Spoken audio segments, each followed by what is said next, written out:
순천 가는 기차 안에서 저는 거짓말을 했어요. 남편한테 전화해서 친구랑 여행 간다고 목소리도 안 떨리고 말했어요.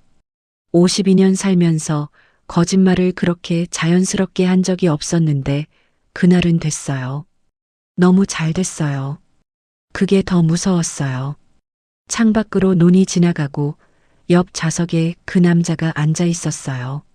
무릎이 닿을 만한 거리에. 저는 그 거리를 벌리지 않았어요. 그를 막은 적이 없어요. 밀어낸 적도 없어요. 제가 먼저였습니다. 그 남자를 처음 만난 건 동생 남편 친구 자리였어요. 소개팅도 아니고 그냥 밥자리. 저보다 12살 어렸고 말이 없었고 밥을 빨리 먹었어요. 첫날은 아무것도 없었어요. 명함 하나 주고받은 것 외에. 그런데 2달 뒤에 문자가 왔어요. 전에 드신 그 국밥집 순천에도 있더라고요. 뜬금없는 문자였어요. 답장하지 말았어야 했는데 손가락이 먼저 움직였어요. 거기 가세요? 내일 내려가요. 혼자요? 보내놓고 손이 굳었어요. 왜 그걸 물었는지. 그 사람 답장은 3글자였어요. 같이 가요. 기차표를 샀어요. 클릭 한 번으로 결제 완료. 그 다음에 제가 한 행동이 지금 생각해도 소름이에요. 취소 버튼을 눌렀다 껐다가 결제 화면을 캡처해뒀다가 삭제했다가 다시 앱을 켰어요. 그렇게 4번. 5번째에는 그냥 앱을 닫았어요. 표는 그대로 있었어요. 남편이 거실에서 뉴스를 보고 있었고 저는 안방 침대 위에 똑바로 누워서 천장을 보면서 숨을 고르고 있었어요. 숨이 왜 안 고르게 됐는지는 몰랐어요. 아직 아무 일도 없었으니까요. 아직은. 순천역에서 그 남자를 봤을 때 예상보다 반 발짝 더 가까이 서 있었어요. 많이 기다렸어요? 방금 왔어요. 거짓말이었는지 진짜인지 모르겠어요. 따지지 않았어요. 역 밖으로 나오자마자 바람이 겁나 세게 불었어요. 11월 말 지방 바람이 어떤지 몰랐는데 서울이랑 달랐어요. 얼굴을 때리는 게 아니라 파고드는 바람이었어요. 저도 모르게 어깨를 움츠렸더니 그 남자가 제 어깨 위에 손을 얹었어요. 코트 위로 그냥 탁. 가볍지 않았어요. 묵직했어요. 저는 그 손을 쳐다봤어요. 그 남자는 이미 앞을 보고 있었어요. 숙소는 오래된 여관이었어요. 방이 2개였어요. 그 남자가 예약한 거라 저는 몰랐는데 복도 끝과 끝, 멀찌감치 떨어진 방이었어요. 방에 들어가자마자 냄새가 났어요. 낡은 장판, 오래된 나무 창틀, 그리고 이상하게 달콤한 무언가, 뭔지 모를. 이불을 걷으니 풀냄새가 올라왔어요. 저는 트렁크를 열지도 않고 코트도 안 벗고 침대 가장자리에 앉아 있었어요. 핸드폰에 남편 문자가 와 있었어요. 잘 도착했어? 4글자. 저는 그 4글자를 한참 봤어요. 25년을 산 사람의 문자인데 왜 이렇게 낯설었는지. 응, 잘 도착했어. 보내고 핸드폰을 뒤집어 놨어요. 저녁 먹으러 나갔어요. 그 남자가 미리 알아놨는지 골목 안쪽 작은 식당으로 데려갔어요. 간판도 없었어요. 나무 문에 손글씨로 백반이라고만 써 있었어요. 안에 테이블이 4개뿐이었고 우리 외에 손님이 한 팀 있었어요. 노부부였는데 말 한마디 없이 밥을 먹고 있었어요. 저는 그 2 사람을 보다가 시선을 돌렸어요. 된장찌개에서 뽀얀 김이 올라왔고 그 남자가 제 빈 그릇에 두부 한 조각을 놔줬어요. 묻지도 않고. 왜요? 두부 좋아하시잖아요. 제가 두부 좋아하는 걸 어떻게 알았을까요? 그 생각을 하는 동안 목 안쪽이 뜨거워졌어요. 찌개 때문이 아니라. 식사가 끝나고 골목으로 나왔어요. 밤이 생각보다 일찍 왔어요. 소도시 밤은 달랐어요. 가로등이 드문드문했고 골목에 사람이 없었고 발소리가 크게 들렸어요. 내 것인지 그 사람 것인지 섞여서 걷다가 그 남자가 멈췄어요. 저도 한 박자 늦게 멈췄어요. 왜요? 저기요. 낡은 건물벽에 고양이 한 마리가 웅크리고 있었어요. 주황색, 작은 것. 그 남자가 쪼그려 앉았어요. 고양이한테 손을 내밀었는데 고양이가 안 왔어요. 안 오네요. 무서운가 봐요. 그 남자가 고개를 들어서 저를 봤어요. 쪼그려 앉은 채로 밑에서 위로. 그 눈이 뭔가 말하려다가 안 한 것 같은 눈이었어요. 저는 시선을 고양이한테로 돌렸어요. 숙소로 돌아오는 골목이 좁았어요. 나란히 걷기엔 한 사람이 비켜야 했어요. 그 남자가 비켰어요. 저를 안쪽으로 넣고 자기가 바깥쪽으로. 그 자연스러움이 숨을 잡아당기는 것 같았어요. 복도에서 방 앞에 멈췄을 때 그 남자가 제 방 쪽 열쇠를 먼저 꺼내서 건네줬어요. 손이 닿았어요. 열쇠를 넘기는 순간 손가락 끝이. 그 남자가 바로 손을 뺐어요. 저는 빼지 않았어요. 방에 들어와서 불도 안 켰어요. 암전 속에 서서 문에 등을 기댔어요. 문 너머에서 그 남자 발소리가 복도 끝으로 멀어지는 게 들렸어요. 끝방으로. 그리고 문 닫히는 소리. 저는 그 소리를 다 듣고 나서야 겨우 코트 단추에 손을 갔어요. 손이 떨렸어요. 단추 하나를 풀면서 손가락 끝이 차가운 걸 느꼈는데 방이 추운 건지 제가 떨고 있는 건지 몰랐어요. 새벽 2시였어요. 잠이 안 왔어요. 누워서 천장을 봤어요. 여관 천장에 오래된 얼룩이 있었어요. 물 맞은 자국 같은 것. 핸드폰을 들었어요. 그 남자 이름 위에 손가락이 있었어요. 눌렀어요. 앉아요? 보내고 나서 가슴이 쿵 하는 게 아니라 등이 뜨거워졌어요. 이불 밑에서 답장이 왔어요. 빨리. 앉아요. 세 글자. 저는 다음 말을 썼다가 지웠어요. 지웠다가 다시 썼어요. 결국 보낸 건 이거였어요. 춥지 않아요? 그 사람한테 답장이 왔어요. 지금 많이 더워요. 저는 그 문장을 읽고 핸드폰을 이불 위에 놨어요. 얼굴을 베개에 묻었어요. 심장 소리가 베개 안에서 울렸어요. 문 두드리는 소리가 났을 때 몇 시인지 확인 안 했어요. 일어나서 갔어요. 확인 안 하고 그냥 갔어요. 문을 열었을 때 그 남자가 거기 있었어요. 맨발이었어요. 복도 바닥에. 아무 말이 없었어요. 저도 그 사람도. 그 남자가 먼저 말했어요. 들어가도 돼요? 이 문장이 얼마나 무거운지 그 사람도 알고 있었을 거예요. 저는 대답 대신 옆으로 비켰어요. 문이 닫혔어요. 여간복도 불빛이 문틈 아래로 가늘게 들어오다가 그것도 사라졌어요. 방 안은 어두웠어요. 창문으로 소도시 가로등 불빛이 비스듬히 들어왔는데 그게 그 남자 얼굴 한쪽만 밝혔어요. 나머지 반은 그늘이었어요. 저는 등이 벽에 닿아 있었어요. 언제 물러섰는지도 몰랐어요. 그 남자가 한 발짝 더 들어왔어요. 두 발짝은 아니었어요.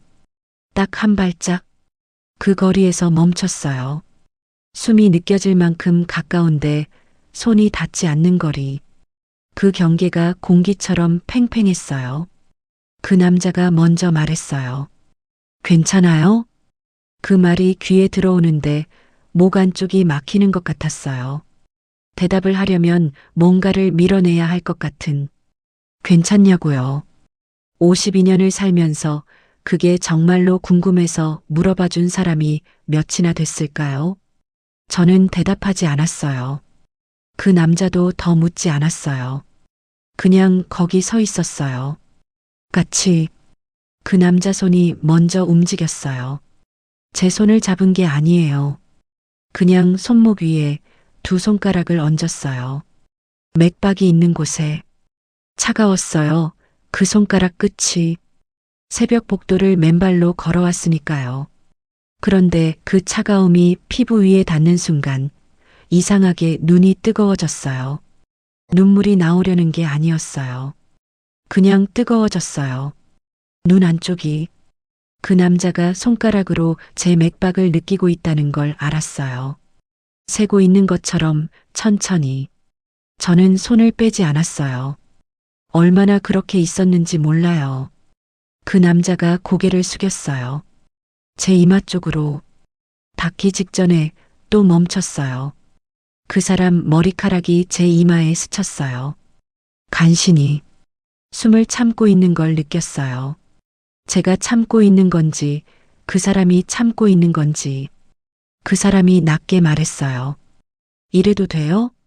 그 목소리가 너무 낮아서 방 안 공기가 조금 내려앉는 것 같았어요. 저는 눈을 감았어요. 눈을 감는다는 게 대답이라는 걸 그 사람도 알았을 거예요. 그 남자 이마가 제 이마에 닿았어요. 뜨거웠어요. 이마가 이렇게 뜨거울 수 있는지 몰랐어요. 둘이 그냥 서서 이마를 맞대고 있었어요. 숨이 섞였어요. 제 숨이 어디서 끝나고 그 사람 숨이 어디서 시작하는지 모를 만큼. 그 남자가 팔을 들었어요. 제 등에 천천히 손바닥을 댔어요. 등 전체를 감싸는 게 아니었어요.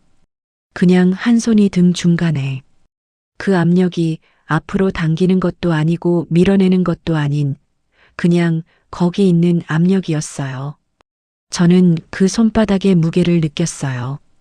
등 근육이 그 온도를 기억하려는 것처럼 천천히 받아들였어요. 25년 동안 등에 누군가 손을 대줬는데 왜 이 온도가 처음 느끼는 것 같았는지 그 생각을 하는 순간 눈 안쪽이 다시 뜨거워졌어요. 제가 먼저 움직였어요. 그 사람 가슴 쪽으로 이마를 기댔어요. 밀어낸 게 아니에요. 기댄 거예요.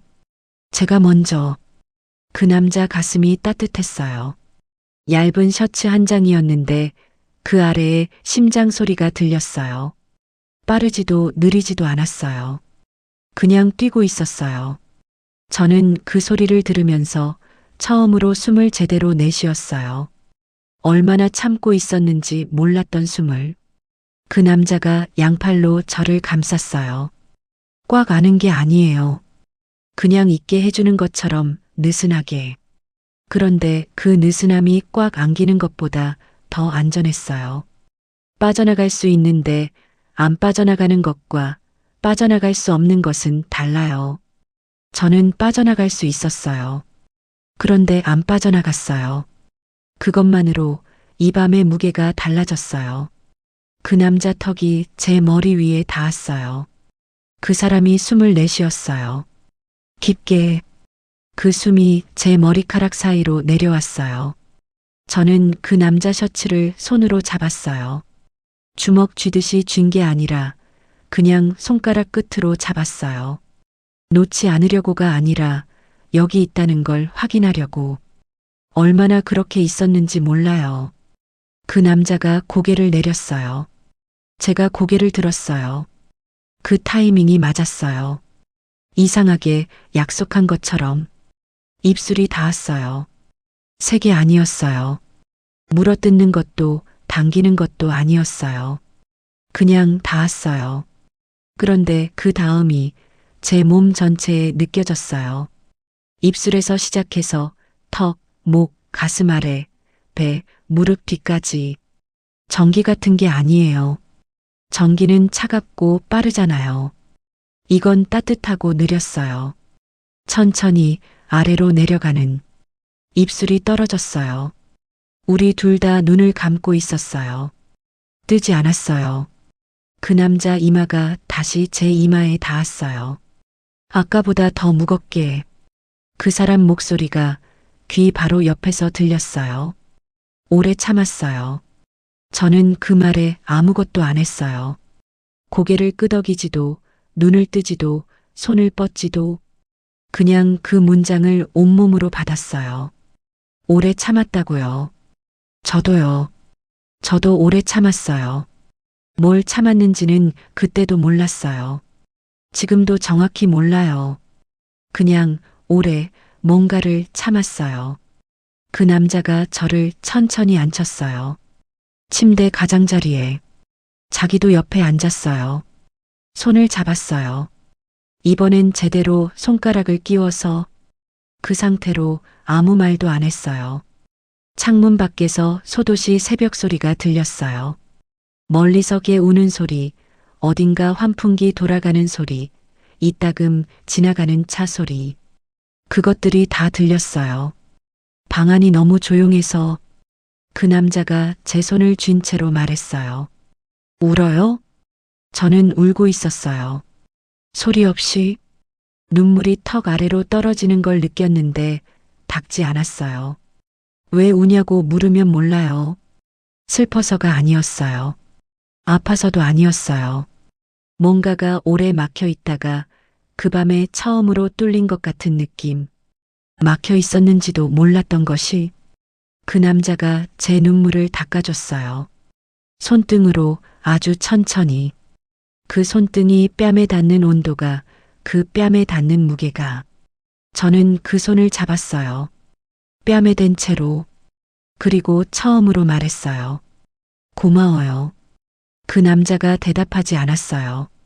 대신 제 머리를 자기 어깨에 기대게 했어요. 손으로 머리를 살짝 눌러서 저는 그 어깨에 머리를 얹었어요. 어깨가 따뜻했어요. 딱딱하지 않고 이상하게 부드러웠어요. 눈물이 멈춘 게 아니었어요. 그냥 괜찮았어요. 흘러도.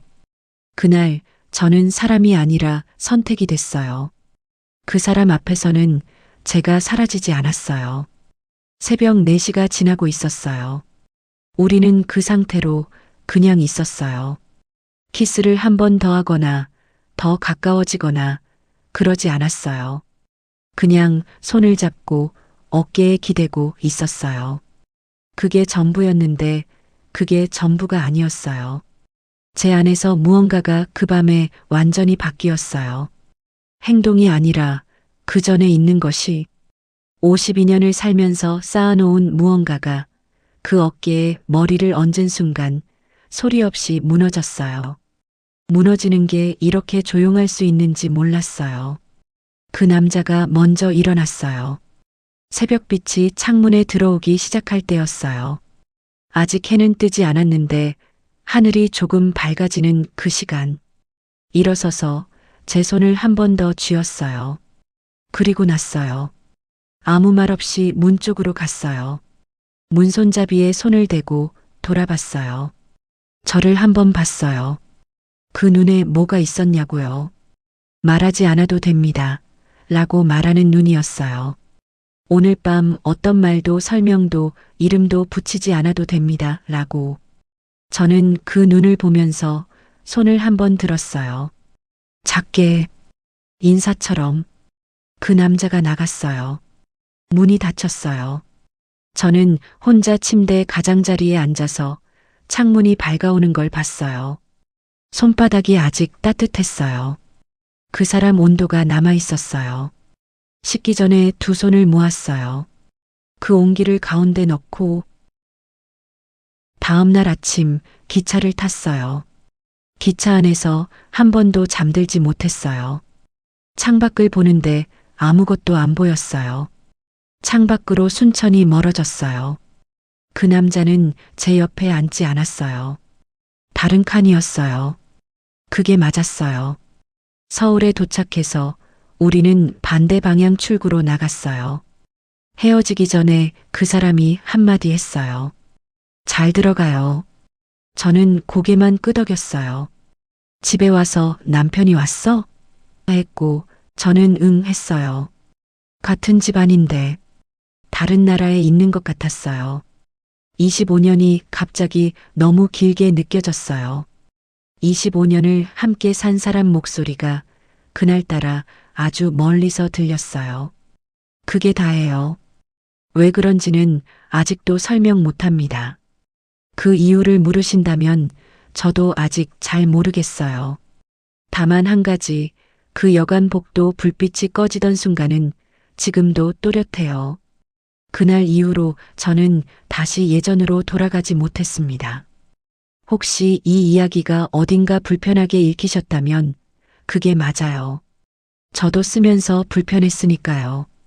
그래도 끝까지 들어주셨다면 조용히 구독과 좋아요 눌러주세요. 다음 이야기도 이렇게 불편하게 솔직할게요. 오늘 이야기는 여기까지입니다. 시청해주셔서 감사합니다.